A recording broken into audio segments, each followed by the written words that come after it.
I came here on April 6, 1992. So there was one day after the demonstration was here. And I remember we came here because there was a peace agreement for Croatia. And the headquarters of the UN operation would be in Sarajevo. So we came here to cover the peace in Croatia. While we were here, completely ready for a peace operation, the war started. And we didn't understand what was going on at all. I remember I was walking around on you got a square in front of the Parliament building. I was walking around there. There was nobody on the street. And I thought this is weird. And I went to the entrance of the Parliament building. And the glass was half broken. And I looked inside and it was full of people. And there was a man sitting just behind the broken glass and he told me something. And I didn't understand what he was saying. So I walked further and then I saw my translator talking to the same man. And he turned around and he ran away like this. Because while I was wandering around there like a tourist, they were sniping. And I didn't have a clue. So, and there was, this was the days when it began. And I was completely shocked and scared and confused. And when I got back after a while to the Netherlands, where I'm from, I was surprised that everything was still normal there. And I had nightmares about Sarajevo. And then I thought the only way I can deal with it is going back. So I went back. For which media you worked in that time? I worked for a commercial station called RTL in the Netherlands. You get RTL in Germany, but I was working for the Dutch station. And for how many times have you come to Sarajevo during the siege after 6th April? Yeah, I didn't count, but many times. Many times. What kind of stories have you reported of? Well, we did hunger, refugees, UN operations, Srebrenica. I spent 6 weeks in total doing nothing else than trying to get into Srebrenica and did not succeed. My company was very generous by providing me the facilities and the money to do it, but and we were not only in Sarajevo, we were all over the place. We were in Tuzla, and we were in Travnik, and in Vitez, and in Mostar, and everywhere. How did you get information about what's going on in Bosnia?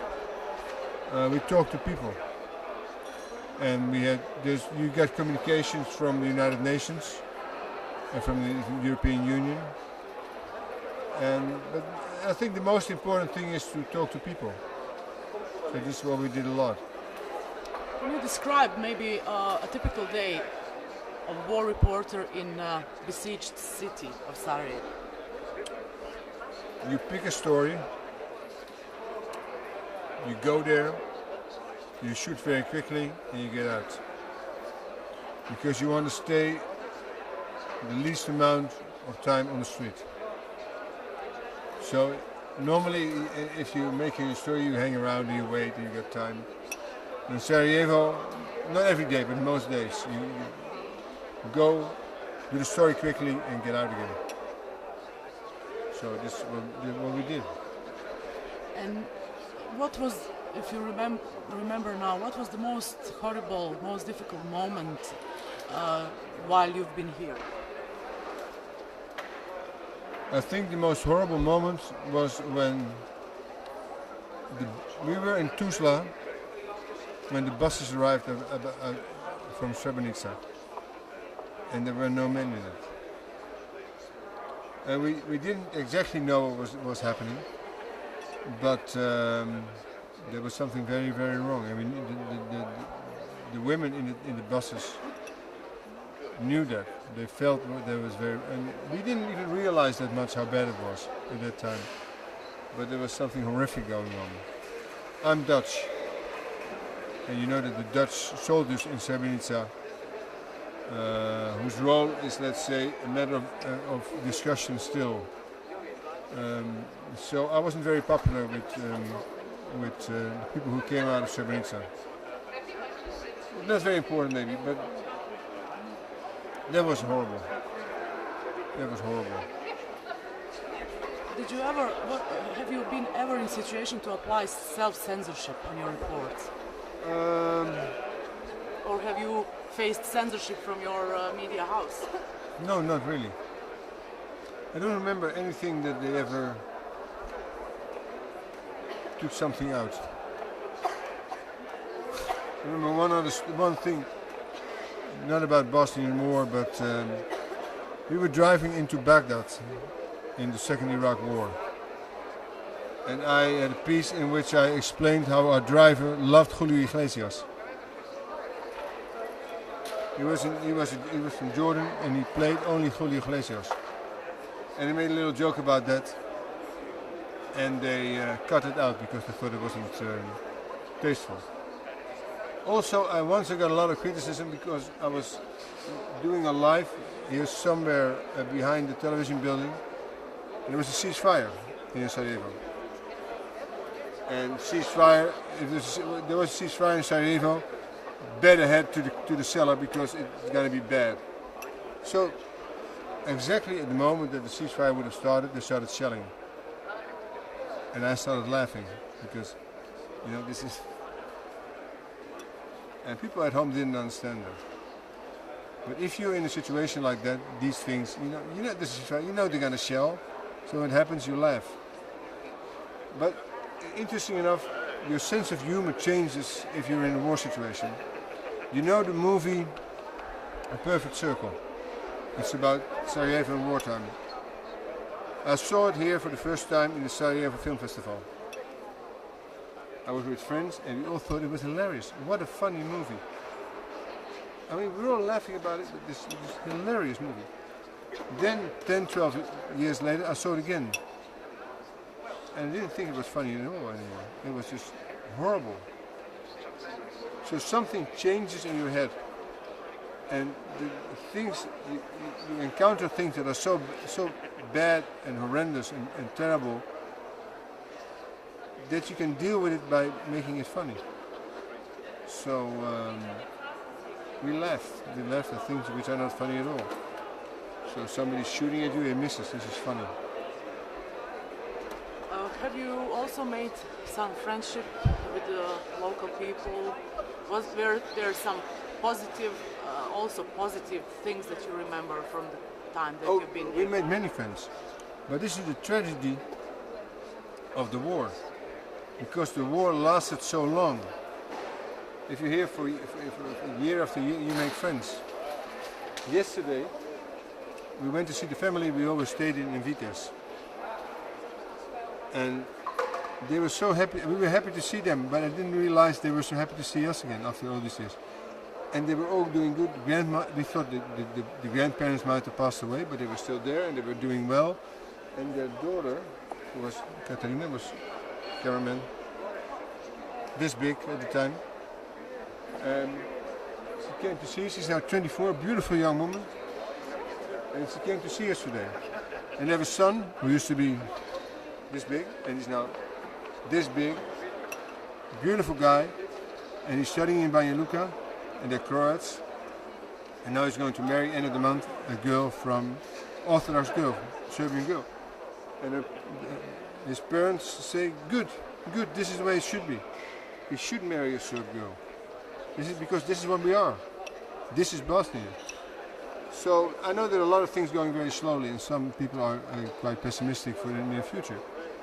But these things are happening. Love will conquer all. There were many war reporters reporting from Sarajevo, Bosnia in this war.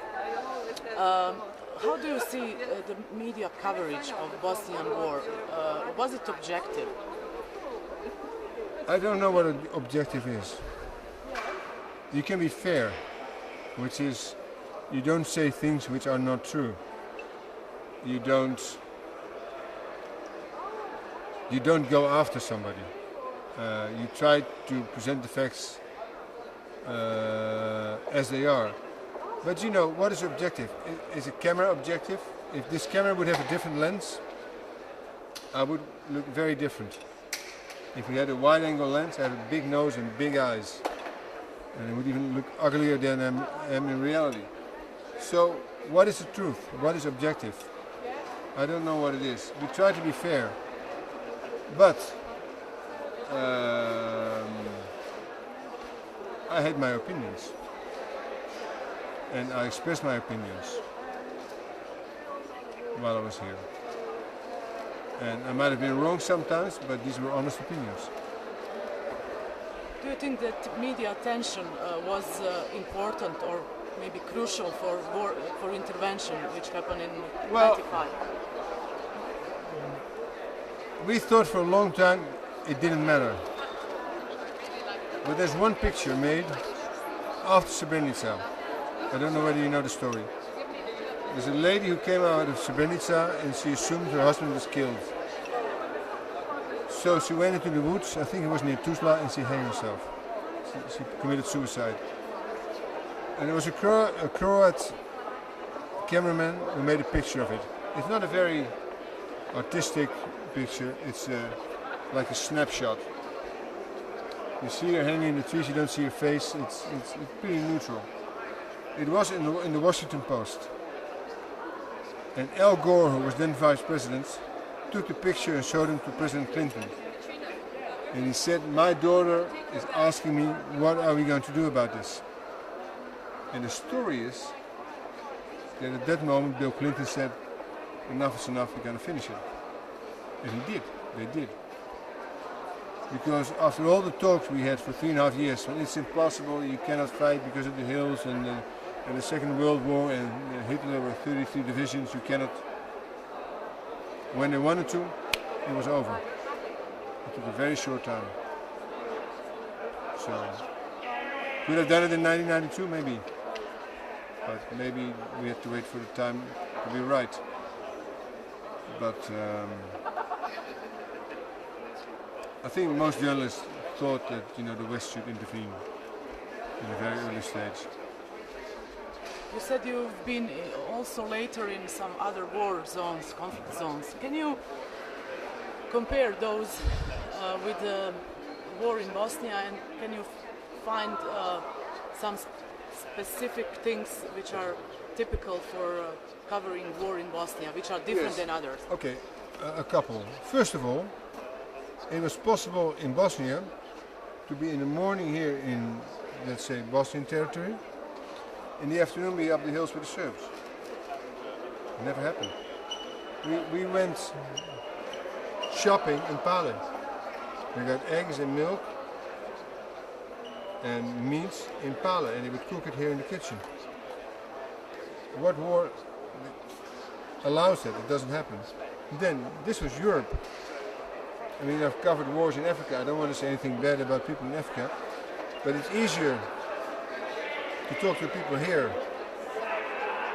than people from a very different culture. I mean, we went on holiday here. This was basically our European home. You could be my neighbor. I mean, you know what I'm talking about when I talk about my culture. So that was close. It was also physically close. I mean, I drove in this time, and then it took an enormous long time. I mean, the war just dragged on forever, it seemed. So, the first Gulf War was 100 hours. You don't build up a strong friendship with people in 100 hours. But here, you got to know people, you made friends, you invested emotionally in what was happening here. So it became personal. It was personal for me. And how do you feel now, 20 years later? I feel older. How do you feel about Sarajevo and Storia? I feel a little bit sad about Sarajevo because you feel that it is stagnating. There's some new buildings, but they're not very glitzy. I mean, there's a beautiful shopping center down there, but it could have been on Mars. When you look around town, you see poverty, and that I was hoping Sarajevo would do better. I think Sarajevo deserves better. So I think that there should be something done about the political system, and I think that we should embrace you in Europe. You belong to us. You're our history and our future. So I think that somebody should come with a big hammer and change some things in your constitution, and let freedom ring, and have economic growth, and have smart people stay here. And that's what I'm hoping for. Thank you very much, Willem. You're very welcome. Nice talking to you.